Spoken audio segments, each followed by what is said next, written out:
Okay, so moving on with the arms, I'm gonna set up a clavicle joint. I guess the best axis for this is the front.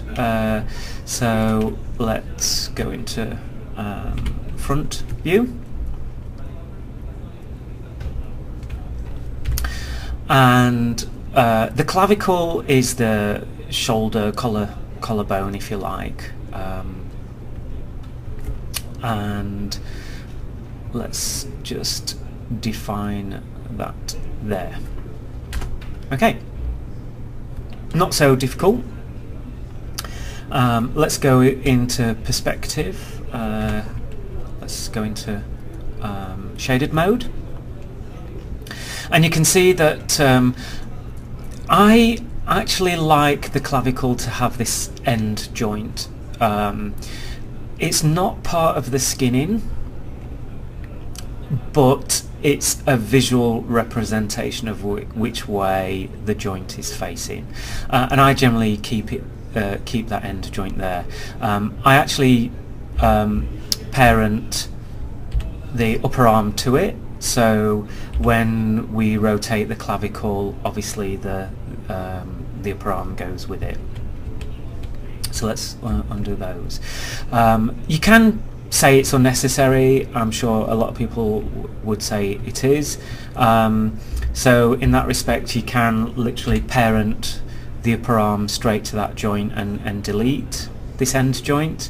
And that would be absolutely fine, knowing that your clavicle is pointing that way, and just be careful that the direction of this triangular connection is just literally showing where it's parented and where the child is. It's not showing you the actual rotation of the joint, and a lot of people get confused by that. So I just think, to keep it nice and visual, let's keep that end joint in there. Okay. What I'm going to do is select hierarchy and turn on local rotation axis of both, and just hide the polygons for now, just because that seems to get in the way.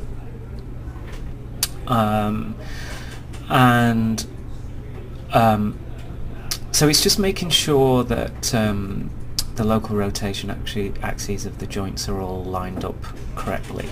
And so in this instance, when I rotate in the Z, that's the main axis for the arm, and generally the main axis for the clavicle is the up and down for shrugging shoulders. So let's keep the Z in that axis.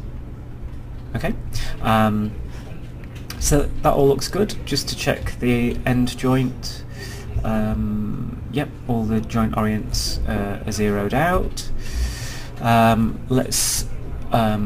So in that respect, let's select the hierarchy and turn off the local rotation axes. Bring the polygons back, and the placement of the clavicle looks quite okay there. And you can literally see that is it's giving you a good direction in terms of where the clavicle orientation is facing. So I do have that end joint. Often within a lot of games, characters and skeletons, I have a lot of set driven keys like subskeletons, which hang off that extra joint there, and that's why it's useful. Okay, let's name it. So bind clavicle left underscore JNT, and this will be bind underscore clavicle end left end. Okay, so it's not a JNT, so it's not going to be part of the skinning. And we can parent the upper arm in there, and then the clavicle will get parented to the chest. So let me just hide that. So when I select the chest and twist the chest, the arm and clavicle goes and rotates with it, but the neck can rotate independently. Okay. So generally, always the clavicle gets parented to the chest. So that's the as you can see, if I just click on the skeleton, it's building quite nicely. Let's start the next session and complete the fingers and thumbs.